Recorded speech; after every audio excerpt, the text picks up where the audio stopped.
മക്കൾ നശിച്ചു പോകാനൊന്നും വേണ്ടി ദ്വാരക്കാൻ പാടില്ല. എപ്പോഴും മക്കൾക്ക് അനുകൂലമായിട്ടേ ദ്വാരക്കാൻ പാടുള്ളൂ. ശാപവാക്ക് പറയാൻ പാടില്ല, മക്കളെ തെറി പറയാൻ പാടില്ല, മക്കളെ കുത്തുവാക്ക് പറയാൻ പാടില്ല. മണ്ടനെന്ത്, പൊട്ടനെന്ത്, ബുദ്ധിയില്ലാത്തവനെന്ന്, അവനൊക്കെ ഒന്നിനും കൊള്ളാത്തവനാണ്, പിശാചാണ്, അങ്ങനെയൊന്നും മക്കൾ വിളിക്കാൻ പാടില്ല. അങ്ങനെയൊന്നും ദ്വാ ചെയ്യാനും പാടില്ല. അതുപോലെ തന്നെ സ്വന്തത്തിനായിട്ട് കേടി ദ്വാരക്കാൻ പാടില്ല.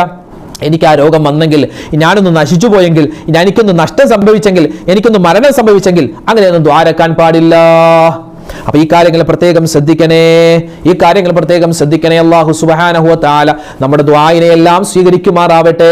ഇനി ഏറ്റവും കൂടുതൽ നമ്മൾ അധികരിപ്പിക്കേണ്ട ദുആ വിശുദ്ധമായ ഖുർആനിലെ റബ്ബനാ ആതിനാ ഫിദ്ദുനിയാ ഹസനതൻ വഫിൽ ആഖിറതി ഹസനതൻ വഖിനാ അദാബന്നാർ എന്ന ദുആ. അതായത് ദുനിയാവിലെ എല്ലാ കാര്യവും ആഖിറത്തിലെ എല്ലാ കാര്യവും കൂട്ടി നമ്മൾ അള്ളാഹിനോട് പറയുന്ന ഒരു ദുആയാണ്. ഈ ദുആ നമ്മൾ മറന്നു പോകാൻ പാടില്ല. ഇൻഷാ അല്ലാഹ് ഈ ദുആ നമ്മൾ നിത്യമായി കൃത്യമായി കൊണ്ടുപോവുക. അല്ലാഹു തആല നമ്മുടെ സദസ്സിനെ സ്വീകരിക്കുമാറാവട്ടെ. ആമീൻ. അസ്സലാമു അലൈക്കും വറഹ്മത്തുള്ളാഹി വബറകാതുഹു.